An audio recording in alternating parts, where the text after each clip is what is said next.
ओम ओम सर्वमंगलमांगल्ये शिवे सर्वार्थसाधके शरण्ये त्र्यंबके गौरी नारायणे नमोस्तुते नारायणे नमोस्तुते। ओम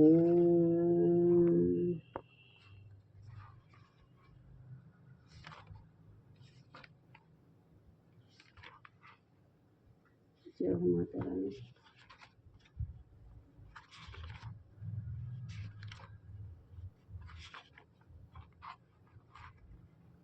तीसरा अध्याय प्रारंभ।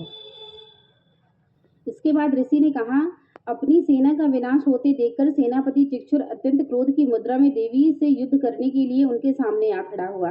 सुमेरु पर्वत पर मेघों की वृष्टि के समान वह राक्षस देवी पर बाणों की वर्षा करने लगा। जब देवी ने उस राक्षस के समस्त सरों बाणों को सहज में ही काट गिराया और सारथी सहित उसके रथ और घोड़े को भी मार डाला। इसके पश्चात उस महाबली दैत्य की ध्वजा तथा धनुष को काट दिया। धनुष विहीन उस राक्षस को देवी ने अपनी बाण वर्षा द्वारा विद्ध कर दिया। वह राक्षस अपने धनुष तथा रथ के विनाश से व्यथित होकर तलवार और ढाल लेकर देवी पर टूट पड़ा। उसने अपनी तीक्ष्ण तलवार से देवी के वाहन सिंह पर प्रहार किया और साथ ही द्रुत गति शीघ्रता से देवी की बाईं भुजा पर भी। हे राजन, वह तलवार देवी की भुजा का स्पर्श करते ही खंडित होकर गिर पड़ी।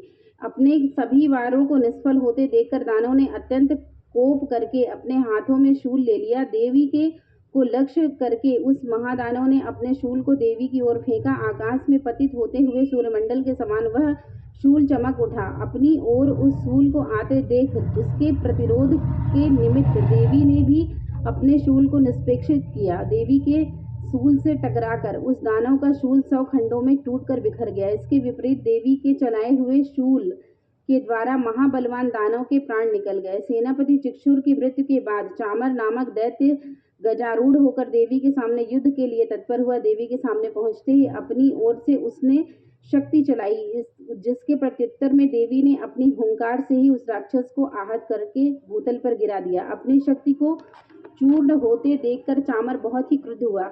उसने देवी पर शूल का प्रहार किया, परंतु अपने बाणों द्वारा देवी ने उसके शूल को काट दिया। इतने में अवसर देखकर देवी के सिंह ने हाथी के मस्तक पर छलांग लगाई और दानव के साथ भयंकर युद्ध करने लगा। वे दोनों लड़ते लड़ते हाथी से नीचे उतर आए और अत्यंत वेग से परस्पर देवी का सिंह आकाश की ओर प्रबल वेग से उछल पड़ा और भूतल पर पतित होते समय अपने पैने पंजों की मार से चामर दैत्य का सिर काट कर धड़ से अलग कर दिया।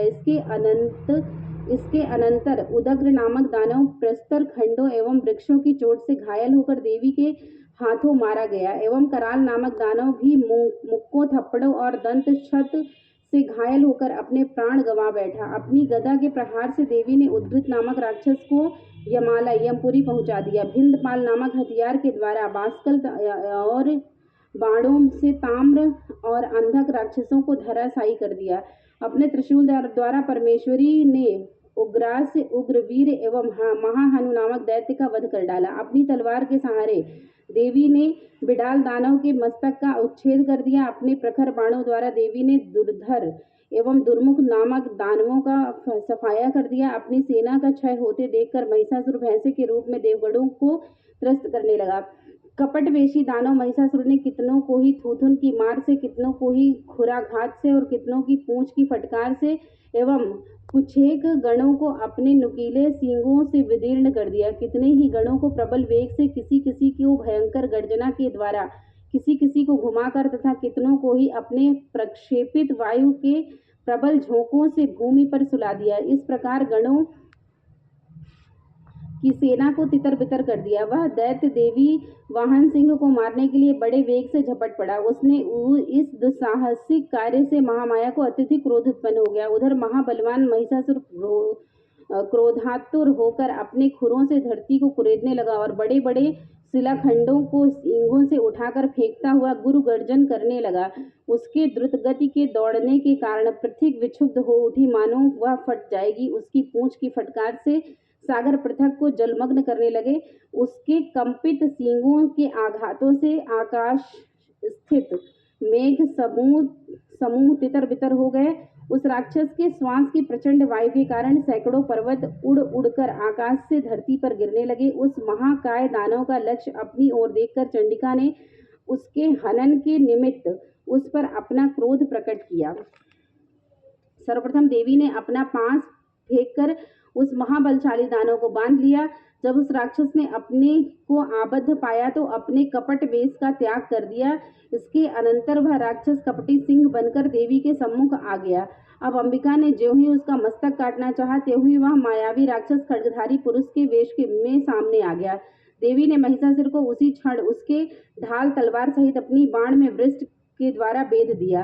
अब वह राक्षस कपटी गजराज के रूप में अपनी सूंड की सहायता से देवी के विशालकाय सिंह को अपनी ओर खींचने का विफल प्रयास करने लगा और साथ ही चिघाड़ने भी लगा। खींचने की कुचेष्टा करते ही देवी ने उसकी सूंड को अपनी तलवार से काट दी।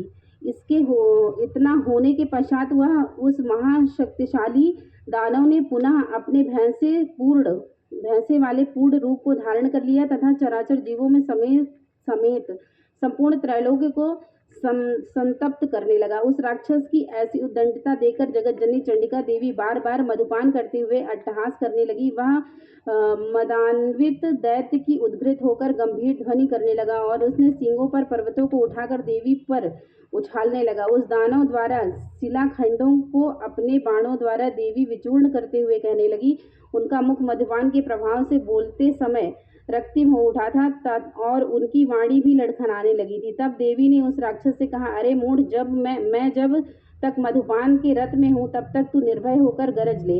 अभी मेरे हाथों से तेरी मृत्यु होने पर देवता लोग भी गर्जन करने लगेंगे। ऋषि ने कहा। इतना कहने के साथ ही देवी ने उछलकर उस राक्षस को दबोच लिया और उस पर सवार हो गई। अपने पैरों से दबाकर देवी ने उसके शूल से उसके कंठ प्रदेश में प्रहार किया। दबाव के चंगुल में जकड़ जाने पर महिषासुर अपने मुख के से दूसरे रूप से बाहर निकलने की कुचेष्टा करने लगा। अभी तक वह आधा ही निकल सका था कि देवी ने अपने बल से उसका निकलना रोक दिया। वह दानव अर्ध निर्गतावस्था में ही विद्यमान रहकर देवी से युद्ध करने लगा। तब देवी ने एक बहुत विशाल तलवार से उसके सिर का खंडन कर दिया। महिषासुर का वध होते ही उसकी बची कुची सारी सेना रणस्थल से पलायित होने लगी। इधर उसकी मृत्यु के सबसे संपूर्ण देवगण अत्यंत आह्लादित हुए। तदनंतर देवों ने दिव्य ऋषियों के साथ सामूहिक रूप से भगवती दुर्गा का स्तवन किया। गंधर्व राज हर्षित होकर गायन करने लगे एवं देवांगनाएं नृत्य करने लगी। इस प्रकार तीसरा अध्याय समाप्त हुआ। बोलो जगत जननी मां अम्बे की जय।